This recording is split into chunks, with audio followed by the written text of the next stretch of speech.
Hello beadlings, welcome back. It is time for another tutorial, and I will be honest with you, I put off filming till the last second this month, so I will do my best.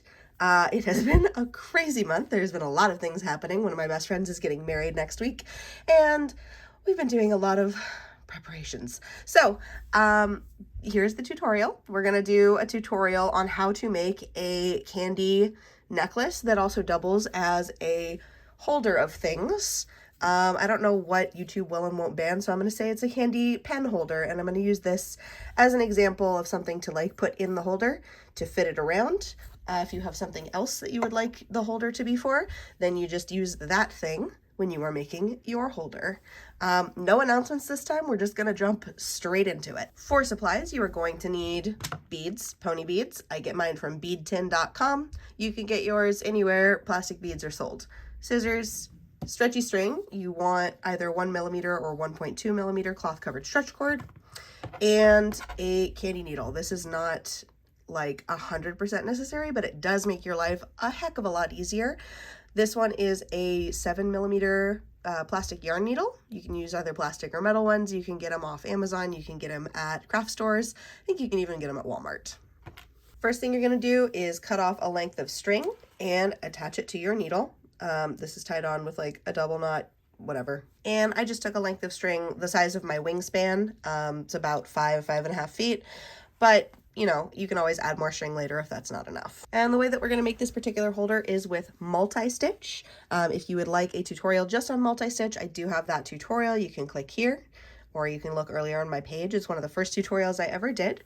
But for those of you who do not want to do that, we're just going to go through this one more time. So for Multistitch, you need to have an even number of beads on the first round. And because I'm making the holder to fit this, I'm going to size it against this. So I'm going to go alternating 1, 2, 3, 4, 5, 6, 7, 8. And I'm going to check the sizing to see if that's big enough.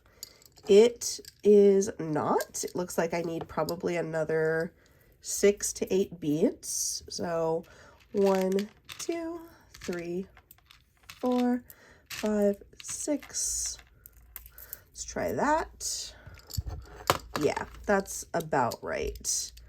It's actually maybe a little bit too many. Maybe I only needed 4 more beads.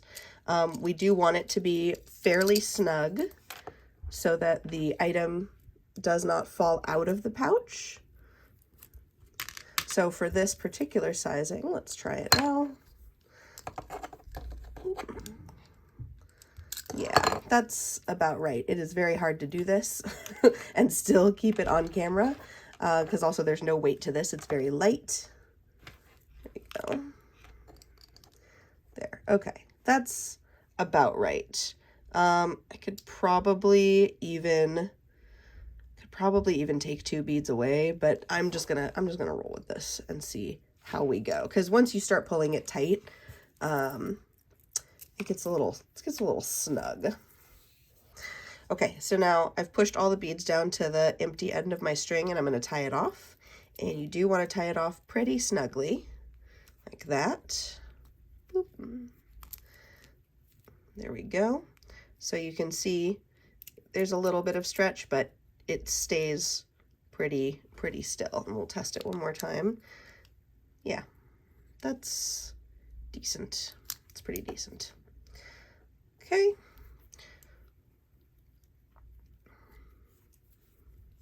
And we'll tie one more knot here. So we've got a triple knot and cut off the short end, leaving a very long tail that has the Kandi needle tied to the other end of it.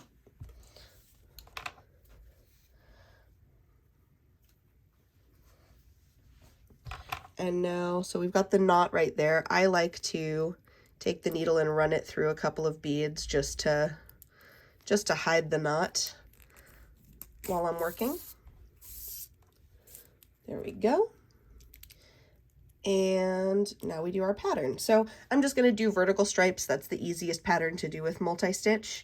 And to do that, I've got the string is coming out of a white bead, which means we're going to be adding all black beads this round. So we pick up one black bead, skip this black bead and go into the next bead over, which is a white bead.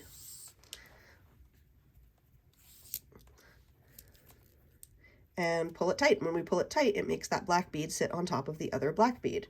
Now we're coming out of a white bead, so we're going to do the same thing again, all the way around. Just add all black beads on this round and pull tight as we go. See how I've got the string pinched between my fingers? That keeps it tight, so you don't have to keep retightening every time you add a bead. You just maintain that same level of tightness. Okay.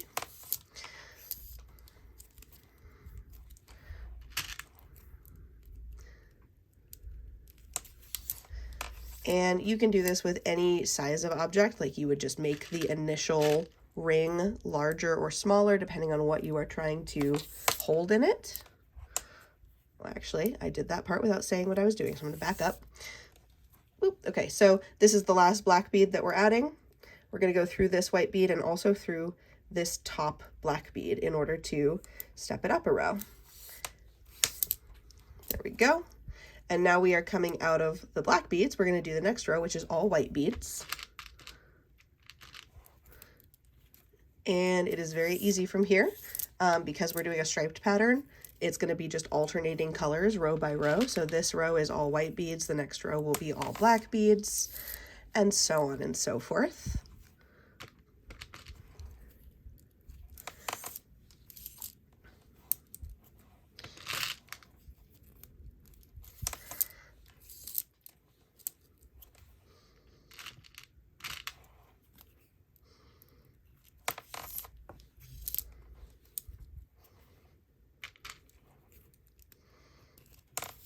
And again, when you are ready to step up a row, make sure you're going through 2 beads to get to here.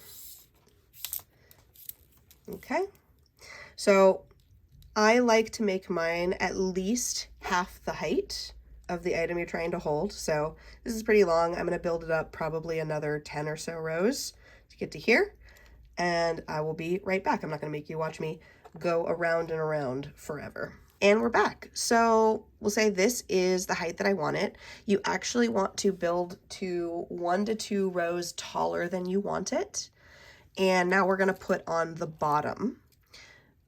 Because when you put on the bottom, like right now, for example, the thingy fits to right there, but the bottom is coming out a little bit. When we close it up, it'll push it slightly higher. So you want to build till you are 1 to 2 rows taller than you actually want your holder. Oh my God. I'm filming this early on a Sunday morning. I have not had any coffee yet.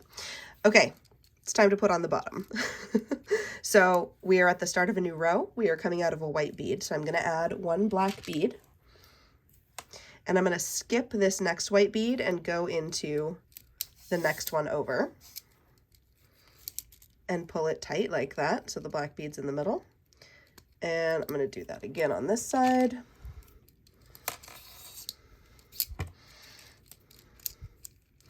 And then I'm going to do it one more time. It's coming out of this one, skip this one, go into this one. Boop. There we go. So now we have a little bottom like that, and it's pulled into kind of a triangle shape. But when you put this in, it doesn't fall out the bottom. Because this holder is so small, like so small around, you really just need to put those 3 beads in and you're good. And then just to secure it, we're going to go through those 3 beads only that we just added. 1, 2, and 3. And back through the first one. So now we just have a circle of string securing the bottom so it doesn't fall out.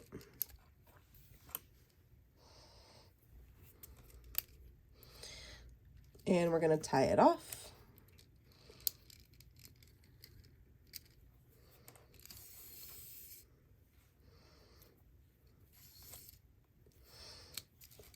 One, And we'll do that 2 more times for a triple knot. If you would like a better, more in-depth video on tying off your Kandi, it is right there.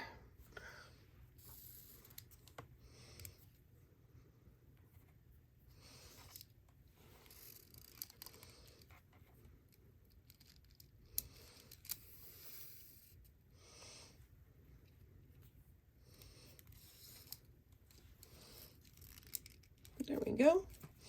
Triple knot and snip. Now, depending on how big around your holder is, right? Like if you make one that is a different size than this, you may have to mess with the bottom a bit to get it to fit. You may add more beads than this. You might have to do, like if you have a much holder one, you might have to do 1 row of 3 and then another row of 3 in the middle. This is something I highly encourage you to experiment with. And you can also look up circular peyote stitch. That's the name of this, just this part of the stitch that we just did is called circular peyote stitch. So if you get stuck or you're at a spot where you need additional help just with this bottom here, look up circular peyote stitch. There's a ton of tutorials out there, and it goes over like other combinations of numbers of beads than what I just showed you here. But it is a perfectly flat bottom. It can sit. And you add your little dude in here. Now, I did make this a bit too loose because, again, I'm working with an item that is not like the ideal thing. But so if I turn it upside down, it will come out. So you want to have it a little snugger. I probably should have taken away 2 beads and done a little bit tighter. But we live and we learn. And, you know, whatever. Get something slightly fatter to put in there, I guess. Okay, I finished filming and then I realized there is one alternate way of adding the bottom. So I'm just using an old cuff that I made, multi-stitch, same deal. If adding the bottom in this way is really not working for you, you can also simply fold it in half and shift it slightly over so that you've got your sticky outy beads zigzagging like this. And just run a string back and forth through all of the beads and tie it off, and then you will have it sealed up at the bottom like that. It won't sit up straight, like it won't stay standing if you set it down, but it will seal it off. It will fully close the bottom and make it so that you can still like put stuff in here like a little pouch. So that's also an alternate method of closing up the bottom if you choose to do so. In any case, that is how you make the actual holder part. And then to make the necklace part, you just take your string, you string it through one of these sticky uppy bits. You fold it in half like that. And then add beads. Because it's doubled up, you can just do 1 strand of beads as long as you want. Or you can do like a chain stitch or something. I'll do a little bone stitch action just for funsies. And I do have a tutorial on bone stitch. It is earlier on this channel. I will put a link to it up here. Something that I forgot to mention that is important is when you are putting in your string, because you're doubling it up, you're putting it in half, you do want it to be twice as long as you want your actual necklace to be at the end. So like if you want your necklace part to be 30 inches, you want to cut a 60-inch piece of string because you're putting it in half. Okay, I'm gonna go finish the necklace bit. I'll be right back. Okay, and we are back. As you can see, I did a full bone stitch necklace. You can do chain stitch also, or there's a bunch of different things you could do. Anyway, you get the idea. You put the necklace on.